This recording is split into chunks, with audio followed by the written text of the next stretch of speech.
Muito bem, sejam bem-vindos a mais um episódio aqui nosso desse papo que a gente está tendo, dessa linha do Café com Bytes, que tenta explorar um pouquinho essa questão relativa à tecnologia, né, e ao direito, à saúde mental, aos direitos humanos, uma visão um pouco mais abrangente do que a tecnologia nos proporciona e da onde a gente pode ir a partir daí, enquanto ser humano, né? E hoje eu estou aqui com a alegria de receber esse grande amigo meu, Causa Neto, que é um advogado especializado em direito digital, entende tudo sobre o assunto, é um colunista do Café com Bytes, né? E a gente vai ter aqui uma oportunidade de bater um papo sobre as questões de tecnologia e direito. Então seja muito bem-vindo, Causa, muito obrigado pela sua presença. Muito obrigado, agradeço muito aí o convite, né, para a gente poder estar aqui trocando um pouco de ideia, falando aí desse nosso dia a dia. É uma alegria estar aqui. Então, o Café com Bytes já é, né, uma parceria, atuo como colunista, tento trazer no dia a dia novidades, coisas que estão acontecendo no mercado, e sempre um prazer, né, poder contribuir aí com a experiência que a gente tem. Muito bem. Ô, Causa, uma coisa que a gente até estava conversando aqui um pouco previamente, né, ao nosso papo, que eu achei bastante interessante, é assim, em setembro de 2020, a Lei Geral de Proteção de Dados, a famosa LGPD, entrou em vigor. Logo na sequência, inclusive, foi inserido no artigo 5º da Constituição, que é dos direitos e garantias fundamentais, ou seja, foi eleita a posição do direito fundamental o seu direito aos dados, a privacidade dos seus dados. Então nós tínhamos isso acontecendo em 2020. Estamos em 2025, né? Agora estamos em setembro, daqui a pouco vai fazer 5 anos que a LGPD está em vigor. E aí? De lá para cá, houve uma evolução, de fato a LGPD vem sendo aplicada, você vê um movimento positivo, está estagnado, como é que você enxerga isso, depois de 5 anos? Essa pergunta é muito, muito interessante, Abrão, porque ela tem muitos vieses, né? A gente viveu ali o momento da lei ser construída, eu estava ali assistindo a lei ser construída, participando do debate, ela é promulgada em 2018, né? E aí a gente tem todo um momento de pandemia, de dificuldade, assim, as empresas não conseguiam sobreviver à operação normal, quanto mais trazer uma mudança de cultura, que é o que é LGPD. Então, assim, se levou o vigor, né, a entrada em vigor para 2020, e a gente já tem 5 anos de história. E eu posso dizer que eu atuei na linha de frente nesses 5 anos de história. Fiz projetos pequenininhos, fiz projetos gigantes, né? Sou muito conhecido por ser DPO do Corinthians, que é um projeto muito grande, de amplitude, de complexidade, mas fiz escolas pequenas, mas com dados sensíveis, com dados críticos também, de famílias de destaque, fiz hospitais. É uma experiência grande, assim, né? O que a gente percebe? Primeiro, como nasce a LGPD? Eu acho que esse é um dos pontos que a gente tem que pensar. Porque a gente ouve muito no mercado, a LGPD não pegou, precisa mesmo? Isso é uma frase clássica que você vê das empresas médias e pequenas em alguns setores. E mesmo por que fica essa impressão? Normalmente uma lei, e você sabe disso muito melhor do que eu, ela nasce ou do clamor popular ou da vontade política, né? E aí você tem elementos de gestão ali que fazem aquilo tracionar. Se é por vontade popular, é a nação ali, o povo exigindo que aquela lei seja implementada. Se é por vontade política, o agente político insistindo que aquilo seja implementado. A LGPD, ela não nasce assim. Ela nasce como uma lei, como um reflexo, na minha visão, como um reflexo da GDPR, porque é uma lei de adequação, a GDPR é a lei europeia, para que uma empresa na Europa esteja efetivamente adequada a lei de privacidade, que é a GDPR, os parceiros dela precisam estar adequados também a uma lei irmã ou uma lei que tenha o mesmo grau de zelo com os dados que estão sendo tratados. Então isso traz para muitos países, né, a necessidade de continuar atuando com empresas europeias e ter uma legislação de privacidade, de proteção de dados que seja compatível. Então ela nasce meio que por uma imposição comercial de um parceiro comercial. Que é uma coisa que eu até gostaria de perguntar. As pessoas, mesmo depois de 5 anos de vigência da lei, elas têm a dimensão da importância dos seus dados e da sua privacidade? Porque eu acho que isso é uma questão. Tá começando a surgir isso, né? Mas ainda é muito modesto, né? Muito Porque é aquela coisa, você coloca os seus dados na rede social, você coloca os seus dados para conseguir baixar um programa, um aplicativo, e você não se importa com isso, né? Eu me lembro muito daqueles aplicativos, por exemplo, que transformam o seu rosto, te deixam mais velho, mais jovem, ou com uma aparência, sei lá, de viking, ou de um soldado africano.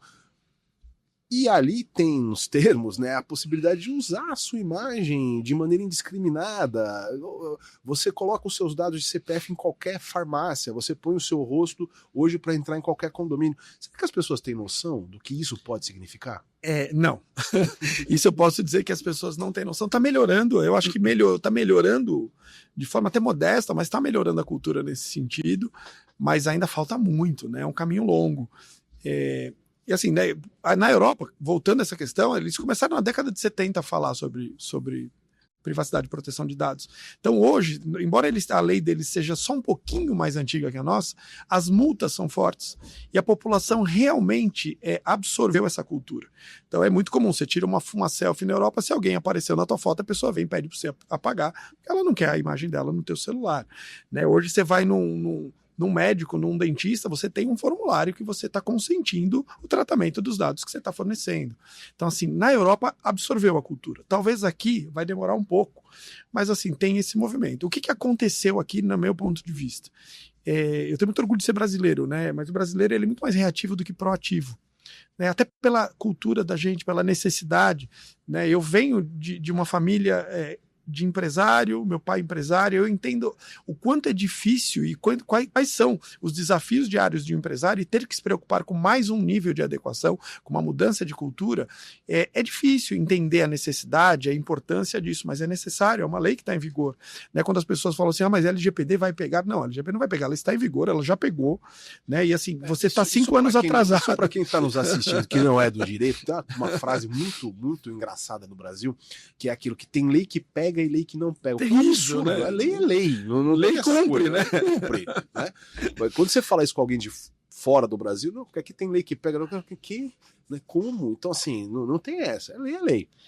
E assim, por que eu vejo que tá mal? Eu vejo com bons olhos o futuro, né?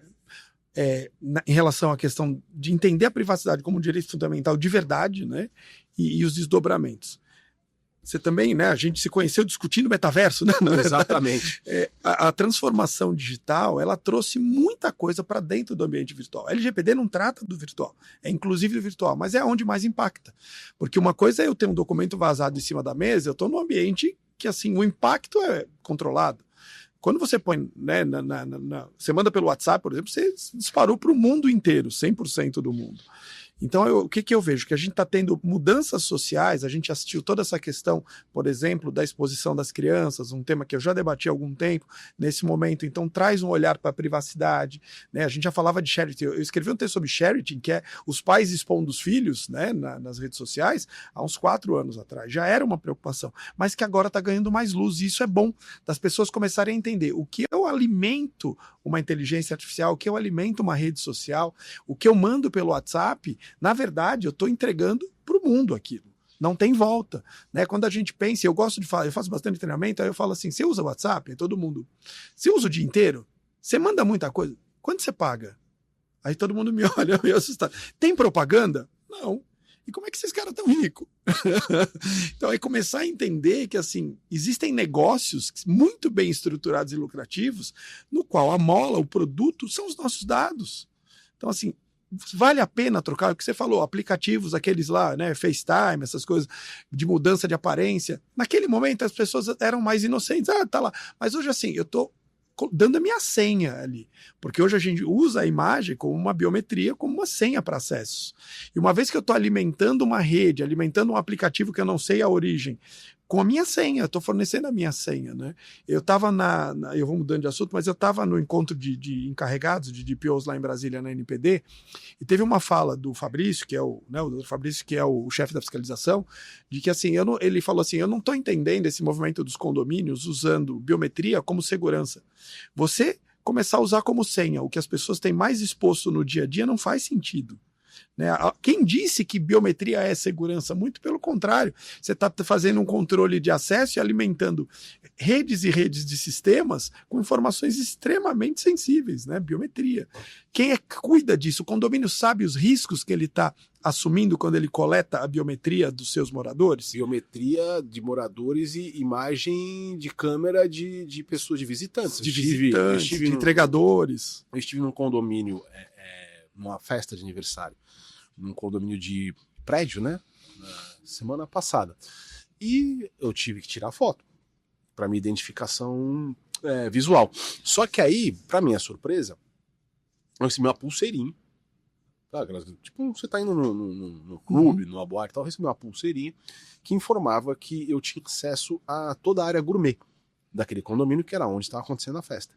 E para cada etapa que você passava até chegar à área gourmet, eu tinha que colocar o meu rosto para liberar. E aí só com a autorização do meu rosto a porta abria, né? Ok, eu fiquei até assustado. O que não pode acontecer a partir daí?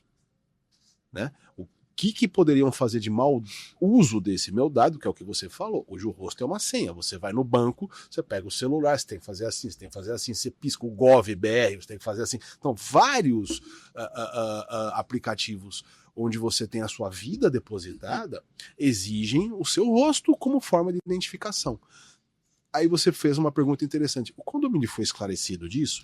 Porque se esse dado vazar, amigo, o tamanho da encrenca que esse povo vai se meter é gigantesco. Esse eu acho que é um dos principais pontos, né, quando a gente fala da aplicação da lei.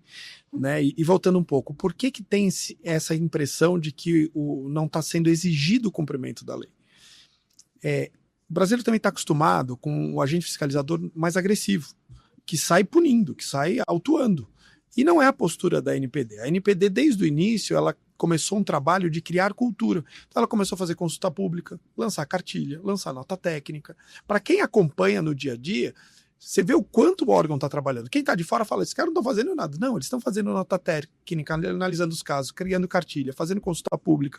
Então eles não estão punindo efetivamente por enquanto. Eles já puniram alguns entes públicos, eles já puniram uma empresa privada, mas assim, mais acredito até no ensaio de funcionamento do órgão, da parte de fiscalização e autuação. Mas... aliás, por conta disso, dá uma sensação para as pessoas que não está sendo exigido, mas não. Primeiro, que isso vai mudar, né, que já existem concursos públicos abertos para contratação de pessoas.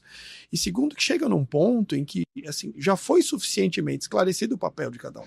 E isso me surpreende, porque quando você chega para um condomínio, eu já tive consultas de condomínio, até de uma rede grande de hotel, e você fala, tá, mas você pode fazer isso, mas você tem que dar uma segunda opção e você tem que controlar e dar uma segurança disso que você está coletando, dessa biometria que está coletando. Ah, mas precisa. Ah, mas eu não posso pegar um consentimento depois? Não. Então, assim, falta muito conhecimento da lei. Também tem um risco que... natural, a gente vive num país que a massa de advogados é muito grande, né? A gente tem mais advogado que o resto do mundo todo junto, mais faculdade de direito que o resto do mundo todo junto, e acaba gerando ali sensação de oportunidades de mercado que não estão atreladas necessariamente ao talento ou ao estudo.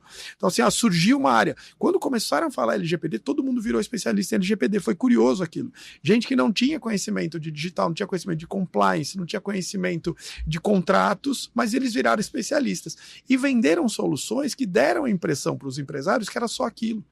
Então o empresário não entende muitas vezes a importância do que realmente fala a lei. E eu gosto de dizer, assim, até uma presunção minha, resumir o espírito da lei num parágrafo, que eu digo assim, antes da lei, quando eu fornecia o dado para uma empresa, esse dado passava a integrar o ativo da empresa. Ela podia vender, a empresa falia, carteira de cliente era vendida em leilão da falência. Então, era da empresa quando eu fornecia. A gente contratava um vendedor com a carteira de cliente, porque era um ativo da empresa. Quando a lei entra em vigor, o que muda?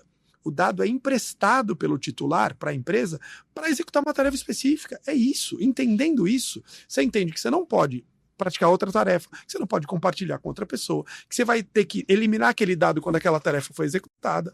É entender um pouco isso, que a partir da entrada em vigor da LGPD, o dado é emprestado para uma tarefa. Eu acho também uma outra coisa, né, que você fala, acho interessante essa sua fala sobre o WhatsApp, é algo que eu também utilizo. né?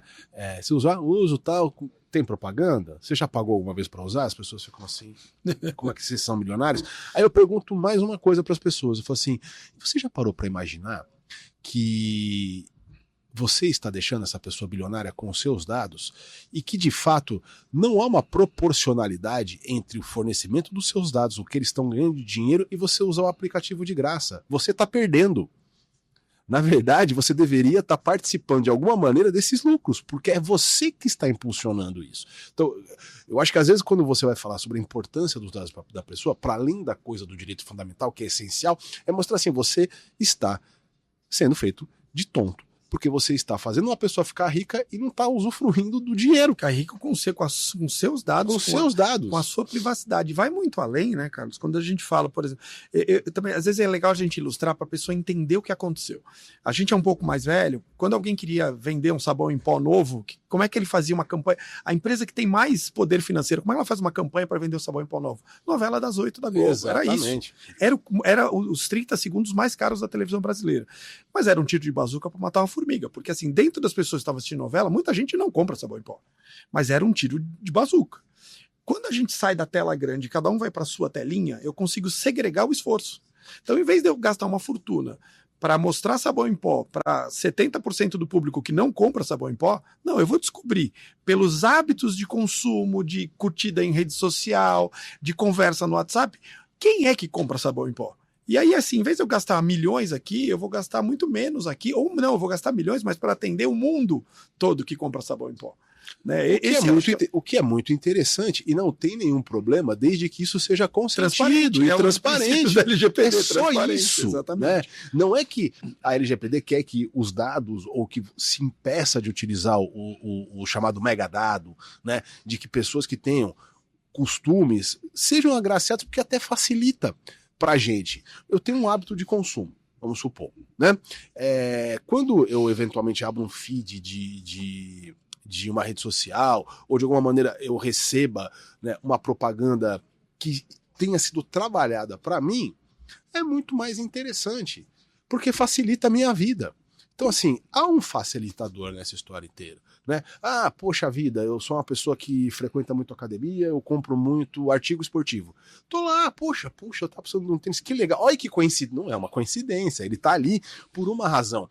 Mas facilita do que, se eu não tenho o hábito de comprar sabão em pó, abrir o feed e ficar toda hora lá, sabão em pó, sabão em pedra, detergente, né? Então, eu acho que isso é muito interessante, não tem problema. É um facilitador, inclusive, para o consumidor, desde que seja consciente e transparente. Exatamente. É só isso. Exatamente. O problema é a hora que começam a cruzar as coisas, e aí um negócio que a sua esposa pesquisa aparece no teu feed, porque ele já está criando uma presunção, ou coisas que são faladas começam a aparecer como sugestão, e aí a falta de transparência. Então, assim, muitas vezes no começo, quando eu comecei a fazer adequação de LGPD, eu chegava nas empresas, nas reuniões de partida, né? Normalmente a pessoa do marketing e a pessoa da TI me olhava feio. Fala que esse advogado vai vir atrapalhar meu trabalho. E normalmente na conclusão do processo ou ao longo do processo eram as pessoas que mais me apoiavam. Porque você começa a mostrar, não é que você não vai fazer marketing, não, você vai fazer marketing da forma correta e com uma base muito mais enxuta e que faça sentido do que você ficar disparando para a base toda que está aqui, porque eu vou ter que atualizar, eu vou ter que minimizar, eu vou ter que enxugar. Então vai ser muito mais contundente. E na área de TI, também, o pessoal no começo ficava assim, o que esse cara vai querer me atrapalhar? Não. Muito das coisas que a área de TI está querendo implementar para trazer segurança, para trazer performance... Você vai ser uma ferramenta você é o cara e não um que vem obstáculo. De fora e fala assim, realmente precisa disso.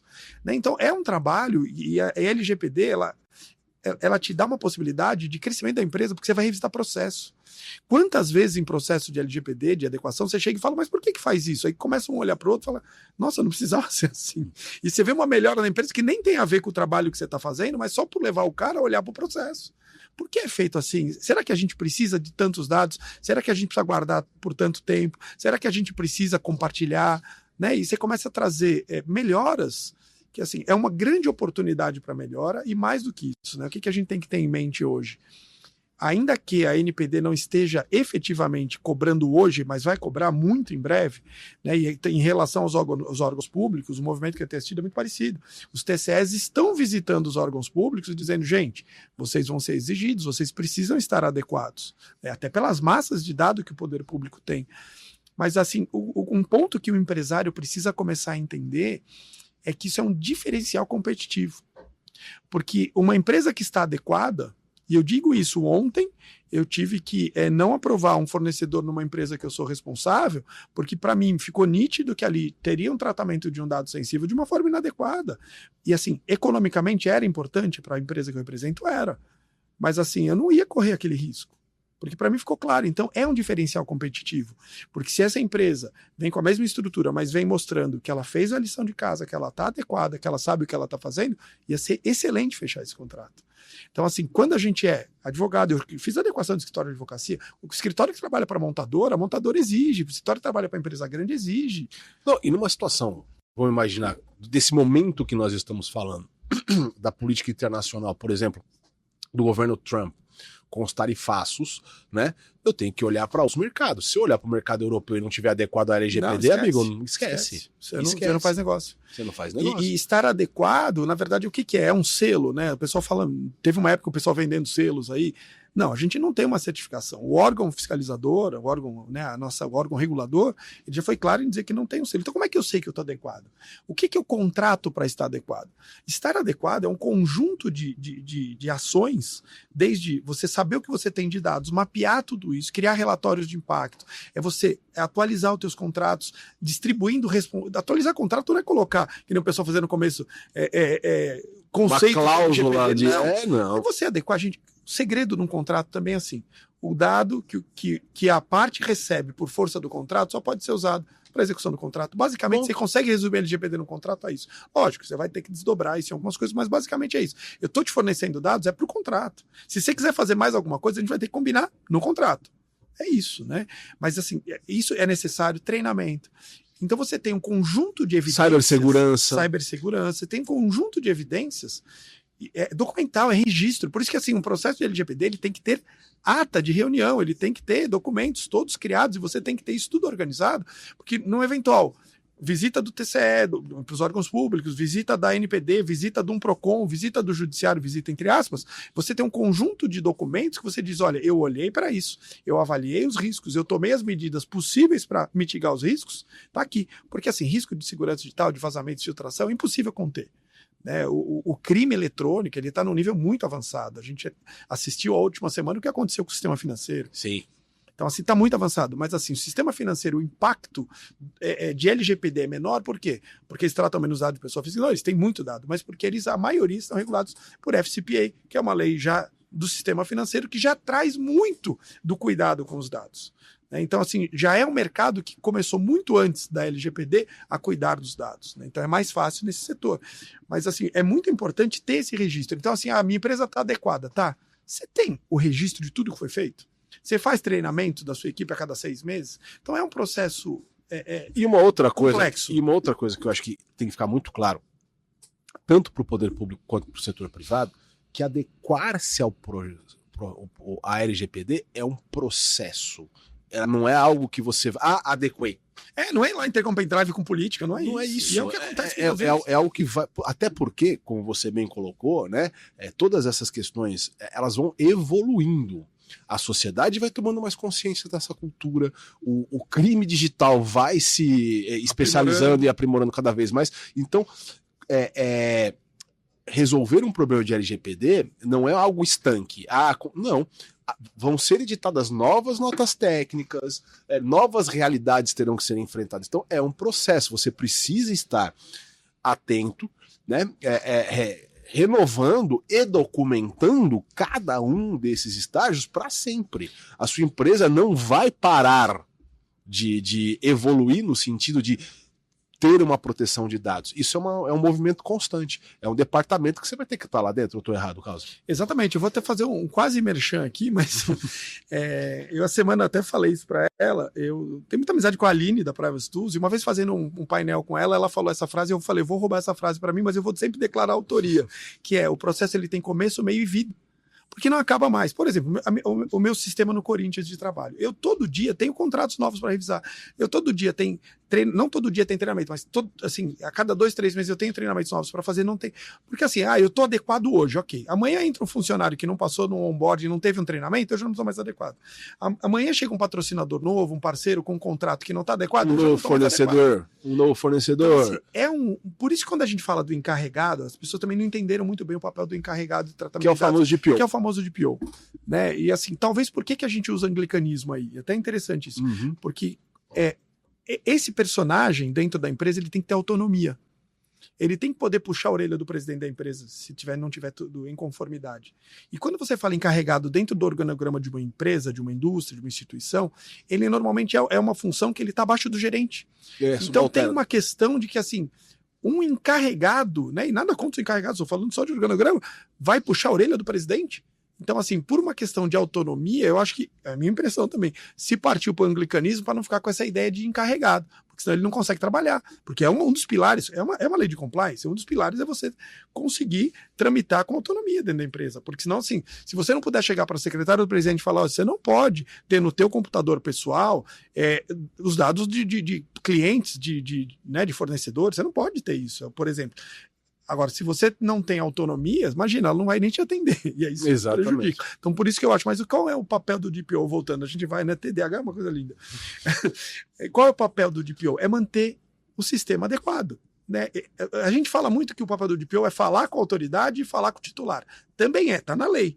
Né, falar com a autoridade, falar com o titular. Mas ele precisa visualizar se o sistema está adequado. Exatamente. Porque aí não adianta falar com o titular nem com a autoridade se o seu sistema está atrasado. Ele não precisa ser o cara que adequou, ele não precisa ser o cara que faz as políticas, não. Ele precisa ser o cara que vê se aquilo que foi implementado está funcionando. Se as pessoas que entraram depois que foi feito o treinamento vão fazer de alguma forma esse treinamento, ou quando vai ser o próximo? Né? Se os contratos que chegaram estão sendo adequados. Eu falo muito disso. Para mim, o Corinthians, eu gosto de falar disso, além de ser corintiano, mas por ser um projeto complexo, mas uma coisa que é uma alegria para mim, é difícil isso, o Corinthians comprou a ideia do projeto. Todos os departamentos, no menor sinal de ter dados envolvidos, falam comigo.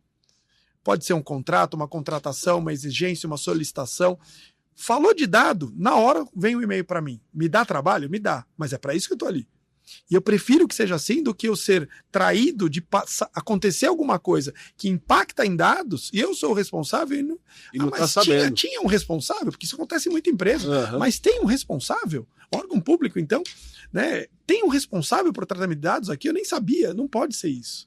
Então assim, isso é uma alegria que eu tenho no projeto de ter sido realmente absorvida a ideia de que existe um departamento de proteção de dados. Então assim, fulano pediu alguma coisa que pode um dia impactar a ideia. Fala com ele, vê se está ok. Veio um contrato, fala com ele, vê se está ok. Isso é muito bom, porque te dá uma maturidade. Então, assim, é um projeto que eu me orgulho de fazer parte, e não é mérito meu, é mérito de todo esse ecossistema ter absorvido a ideia, né? Porque, assim, muitas vezes não acontece isso.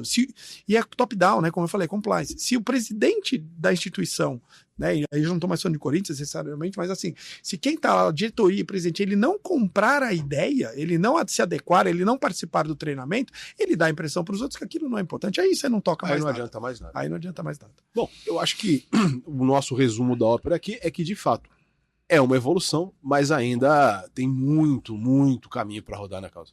Tem muito caminho para rodar, é uma impressão minha de mercado, assim, né? Eu vou dizer, eu vejo muitos índices, né? Índice é um negócio maravilhoso, cada um põe o que quer, mas assim, eu acho que realmente se a gente pegar uma adequação que foi implementada, que funciona, que é real, no geral de empresas brasileiras, considerando as micro, pequenas, médias, grandes, gigantes, transnacionais aí, eu acho que não tem 20% de empresas realmente adequadas.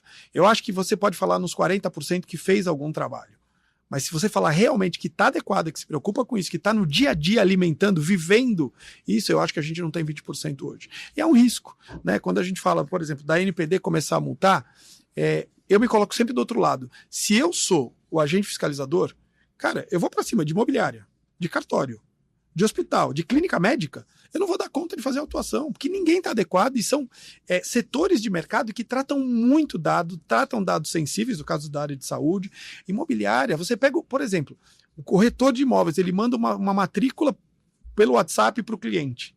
Cara, ele está expondo dados de pessoas que estão na matrícula que não tem nada a ver com essa relação. Exatamente. E no WhatsApp, que está no celular da pessoa, que o celular é posse, roubam o celular da manhã, tem todo mundo que já foi dono daquele imóvel ali. Será que pode ficar esse documento no celular? Porque assim, a gente não vai doutrinar o cliente muitas vezes vai mandar dessa forma. Mas a gente como profissional, e é uma dica para quem é corretor, por exemplo, mas vários mercados, você recebeu, você baixa no teu sistema e apaga do teu celular. Celular é posse. Celular não é arquivo. Você não tem que ter arquivo das coisas do teu celular. Você arquiva no sistema da empresa, dentro de um sistema de cibersegurança, ou de um sistema que seja seguro, que está na nuvem, num player bom de nuvem, alguma coisa assim. E o celular, você apaga tudo. O duro é que esses aplicativos facilitam tanto a vida que a gente acaba ficando preguiçoso de fazer aquilo que a gente tem que fazer. Então, eu acho que é muito importante, principalmente para você que é empresário, que está nos acompanhando, ficar atento com isso. Porque, além da fiscalização administrativa, da Agência Nacional de Proteção de Dados, você pode ter, no caso de um vazamento de dados ou alguma coisa, ou má utilização de dados, processos também de indenização que, amigo, vão começar a ficar grandes também, né?